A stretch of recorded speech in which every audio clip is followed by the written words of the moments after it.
The day I met Tom was ordinary until it wasn't. I was in the middle of my shift at the appliance store, my mind on selling dishwashers and fridges, when he walked in. He looked lost among the aisles of shiny new machines. "Can I help you find something?" I asked, stepping up with my best customer smile. "Yeah, I need a good dishwasher for my folks. They've been nagging me about getting a new one," he replied, looking relieved to have some help. We walked over to the latest models, and I started into the details, the energy efficiency ratings, the capacity, different features. I could tell he was impressed. "This one's pretty top-notch. It's got all the bells and whistles your parents could want," I explained, pointing out the sleek design. "You sure know your stuff," he said with a chuckle. I wouldn't have guessed half of this stuff. Girls usually aren't into all these techie details, right? I just smiled, used to the comment. Well, I like to prove people wrong. We talked more about the specs, and eventually, he picked one out. "Thanks for the help. I would have been here all night figuring this out." "Glad I could help. Your parents are gonna love it," I said, ringing up the sale. That could have been the end of it, but as I was closing up shop, Tom was there again, leaning against his car, waiting. "Hey," he said as I approached. "I was thinking, maybe you could help me set it up. Just to make sure I get all the features working right. And maybe grab a coffee afterward?"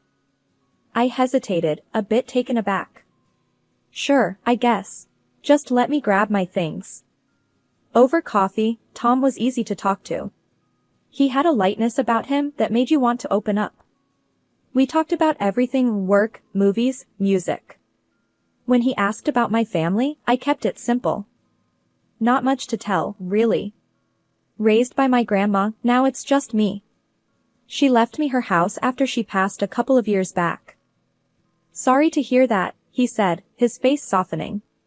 "Must be tough, being on your own." "It's all right. Keeps things simple." I shrugged, not wanting pity. "What about you? You mentioned your family earlier," I prodded, changing the subject. "Oh, the whole crew. My parents, 2 younger sisters, all crammed into one apartment. It's chaotic but fun," he laughed. "You'll meet them, I'm sure. They'd love to meet the girl who finally made me do my dishwasher duty." After that day at the cafe, things between Tom and me picked up speed like a whirlwind. We started meeting more, each date smoothly leading into the next. The connection was undeniable. We could talk for hours and still find things to laugh about. Before I knew it, love wasn't just a possibility, it was the real, palpable thing between us. A few months in, under a starlit sky in the local park where we had our 5th date, Tom dropped to one knee and asked me to marry him. The proposal was simple, no extravagant gestures, just him and me and a promise of a future together. I said yes, without hesitating. The day I was supposed to meet Tom's family, I was a bundle of nerves and excitement. This could be the start of having that big, loving family I always wanted.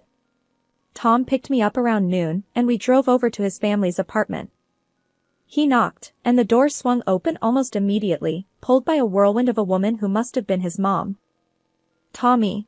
And you must be Carly," she exclaimed, pulling me into a hug that nearly knocked the breath out of me. Come in, come in." The apartment was buzzing with voices and the clatter of dishes. It was smaller than I expected for so many people, every inch filled with life and clutter. "Carly, this is my dad, and those chaos agents are my sisters, Liz and Anna," Tom introduced, as each nodded or waved.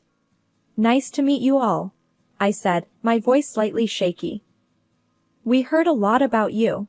A girl expert in electronics, huh? Unusual," his dad commented, sizing me up.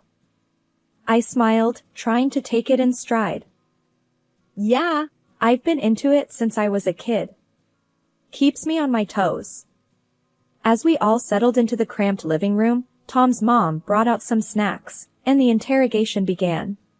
"So, Carly, Tom says you're all on your own now? Raised by your grandma?" Liz asked, a bit too casually. "Yeah, it was just us for the longest time. She passed a couple of years ago, so now it's just me, I replied, feeling a bit exposed. And this dress, is it vintage? Like from your grandma's closet? Anna chimed in, a smirk playing on her lips. I glanced down at my dress, a simple floral one that I thought was pretty retro but cute. No, it's from a thrift store downtown. They both laughed, and even Tom joined in a bit. That's our Anna, always quick with the jokes, he said, elbowing her lightly. Yeah, I can see that, I muttered, feeling the heat rise in my cheeks. The afternoon dragged on with more questions and a few more jabs that Tom's parents and sisters threw my way, all under the guise of good-natured teasing. By the time we left, my initial excitement had deflated completely. In the car, I was quiet, processing the afternoon. They liked you, I could tell, Tom said, trying to be reassuring as he drove. Did they? Felt more like I was on a talk show getting grilled, I replied, staring out the window. That's just their way. They tease because they care. You'll get used to it, he said, reaching over to squeeze my hand. A few months after the awkward meeting with Tom's family, we got married. It was a modest wedding, mostly because I didn't have many relatives of my own to invite, and also because we wanted to keep things simple. The celebration was filled with Tom's relatives, who brought their loud and uncouth manners to the forefront. Throughout the day, they were boisterous, inserting themselves into every detail. They made jokes about my dress, saying it was too conservative for such a joyous occasion, and they didn't shy away from tossing crude jokes about our wedding night my way. I tried to brush it off, laugh along, but each comment chipped away at the joy I should have felt on my day. Tom noticed I was getting uncomfortable, squeezed my hand under the table, and whispered, "Just a few hours, we'll get through this together." His words were meant to comfort, but the promise of a together was starting to feel heavier than I expected.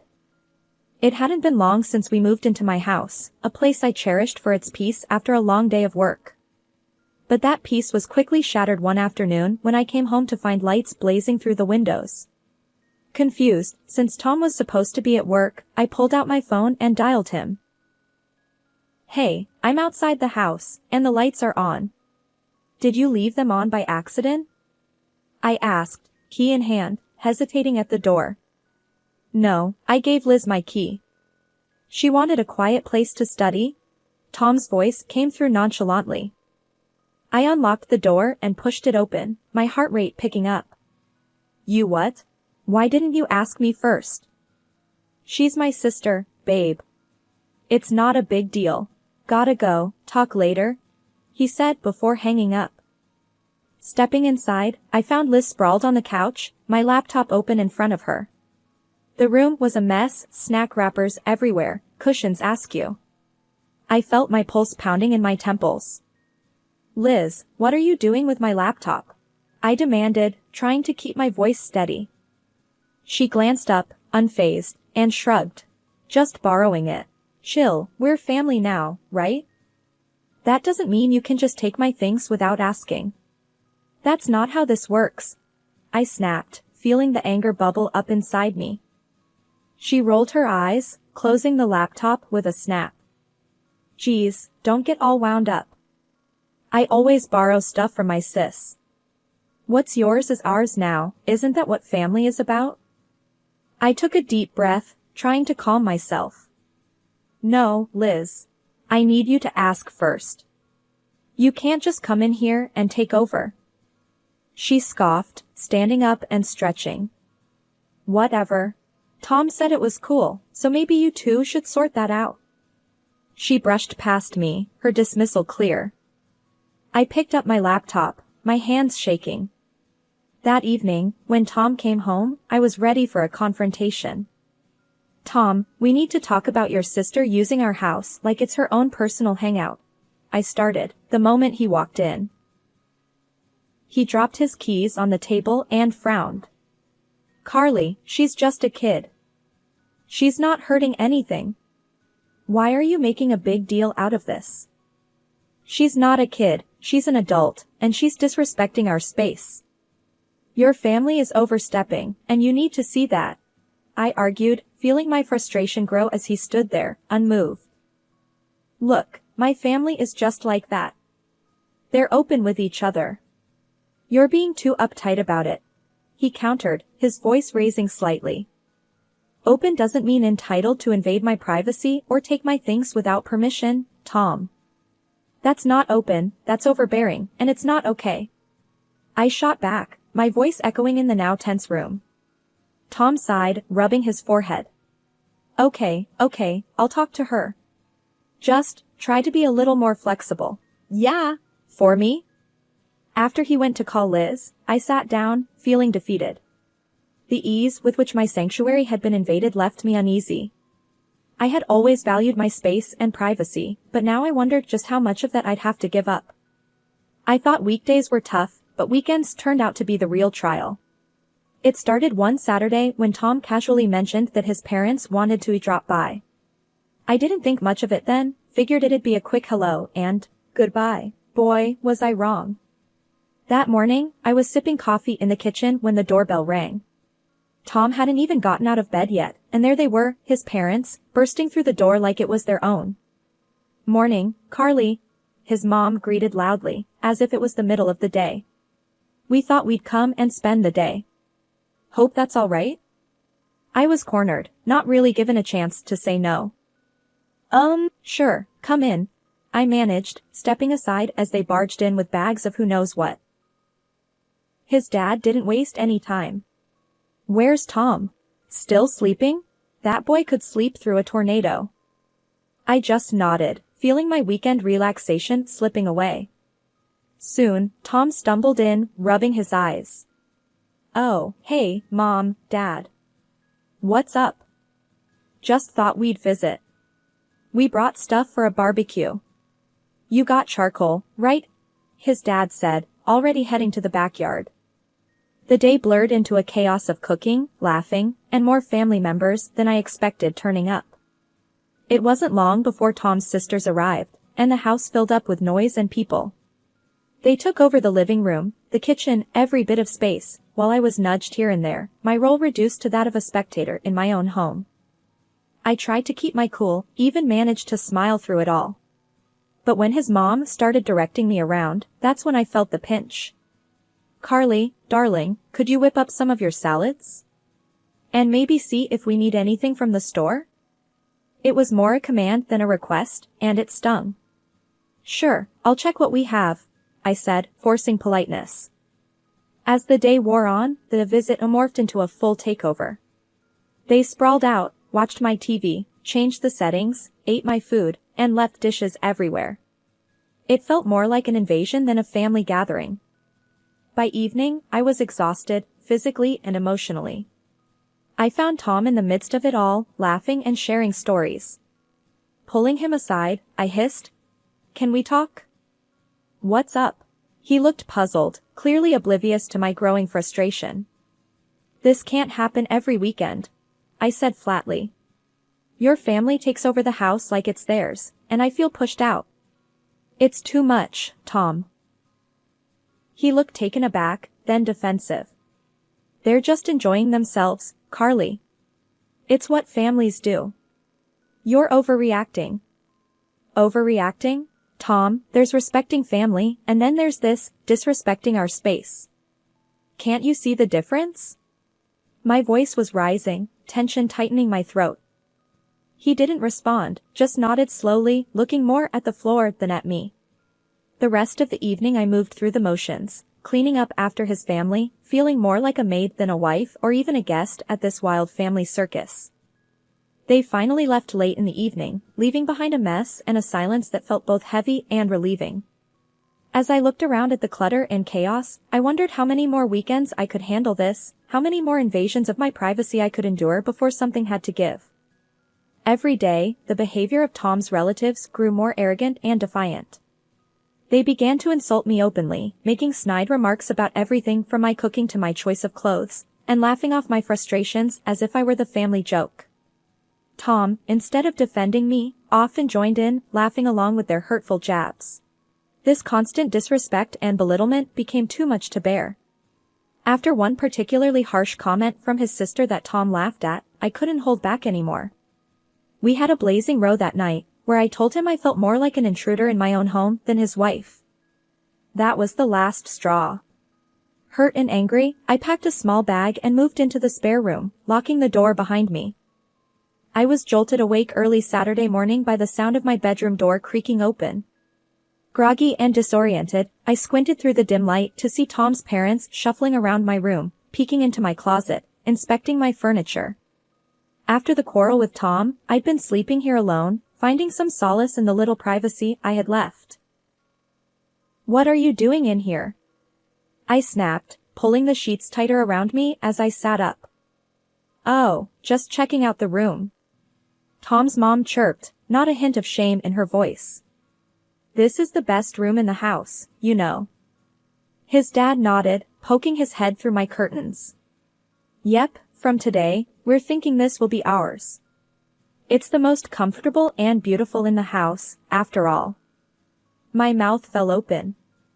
"What? No, you can't just decide that." They both laughed, as if I'd told a good joke. "Well, it's settled. We're moving in here. Gave our apartment to Liz," his mom added, as though it was the most natural thing in the world. I threw off my covers and marched straight to Tom, finding him in the kitchen, sipping coffee. "Tom, we need to talk. Now. Your parents can't just take over my room. This has gone too far." Tom looked up, his expression unreadable. "Carly, they need a place to stay. It's family. They think this room will suit them best." "Suit them? It's my room, in my house," I protested, my voice rising. He shrugged, a casual dismissal that made my blood boil. "Look, why don't you move your stuff to the attic? We can fix it up, make it nice for you." I stared at him, stunned. "The attic? Really? That's what you think of me now?" "It's not like that, Carly. It's practical, is all," Tom said, his tone flat. His parents chimed in, agreeing. "Yes, dear, be reasonable. We're family. And tomorrow, we're off to the city for your sister-in-law's wedding. You'll have the whole week to get the room ready for us." The whole room spun around me as they spoke. My home, my sanctuary, was being stripped away, piece by piece, by the very people who were supposed to respect it. As soon as the front door closed behind Tom and his parents, the silence of the house felt like a heavy blanket had settled over me. I was alone, finally, but the weight of what had transpired sat thick in my chest. They were gone for the week, and the thought of them returning to claim my room, the best part of my sanctuary, made my stomach churn. I paced the living room back and forth, my thoughts racing. This wasn't just about them taking over my space, it was about respect, and it was clear I wasn't getting any. Every corner of the house reminded me of the dismissals, the laughter at my expense, and Tom's complacency. Enough is enough, I muttered to myself. The decision crystallized in my mind with a clarity that surprised even me. I wasn't going to be pushed around in my own home anymore. First things first, I needed to secure my house. I called a locksmith, explaining the urgency. I need all the locks changed. Today, if possible. The locksmith was understanding and promised to be there within the hour. As I waited, I gathered Tom's and his parents' belongings. It felt surreal, packing up their things like I was erasing their presence from my life. But with each item I placed into the boxes, I felt a bit more of my resolve hardening. By the time the locksmith arrived, I had piled everything neatly by the door. I explained what I needed, and as he worked, changing lock after lock, I felt the first true wave of relief wash over me. "Are you sure about this, ma'am? They won't be able to get back in?" the locksmith asked, a final confirmation before he finished. "I'm sure. Thank you," I replied, my voice steady. With the house secured, I stood outside, looking at the pile of their belongings. It was done. I'd taken the first real step towards reclaiming my life. But I knew this was just the beginning, there would be fallout. When they returned a week later, the confusion and anger on their faces as they found themselves locked out were exactly as I had anticipated. Tom was the first to react. "Carly, what the hell is this? Why are our things outside?" he shouted from the other side of the door, his knocks loud and persistent. "This is my house, Tom. I told you, I'm done being disrespected," I shouted back, not opening the door. "You can't just lock us out. This is my home too, Carly." His voice cracked with a mix of anger and desperation. "It was my home before it was yours, and I'm taking it back. I suggest you take your things and leave before I call the police," I replied, stepping back from the door as his banging grew more frantic. There was a moment of silence, and I wondered if he'd left, but then he spoke again, his voice lower, almost pleading. "Carly, please. Let's talk about this. We can sort things out." "No, Tom. It's too late for talking. I've made my decision. Please, just go." The finality in my voice seemed to reach him, and the sounds from outside started to fade. They were taking their things. It was over. After a few days, my phone was bombarded with messages and calls from Tom. He was begging, saying anything to get me to let him back into the house. But it all just seemed like he was looking for convenience, not really about making amends. He missed the comfort, the space, not the respect and love that should have been the foundation of our marriage. One afternoon, while I was tidying up the remnants of what used to be our shared life, there was a loud knock at the door. I opened it to find Liz, Tom's younger sister, her face twisted in anger. "You've ruined everything," she yelled the moment I cracked the door open. "Because of you, we're all crammed back into that tiny apartment. I can't even have my boyfriend or friends over anymore." I stood there, door half open, feeling a mix of anger and pity. "Liz, this isn't my problem. You need to leave." She tried to say more, her words sharp and accusing, but I wasn't having any of it. I pointed firmly towards the street. "Go. Now. This is my home, and you have no right to come here and blame me for your issues." Liz huffed, mumbled something under her breath, and stormed off. I shut the door with a resounding thud, leaning against it as I let out a long sigh.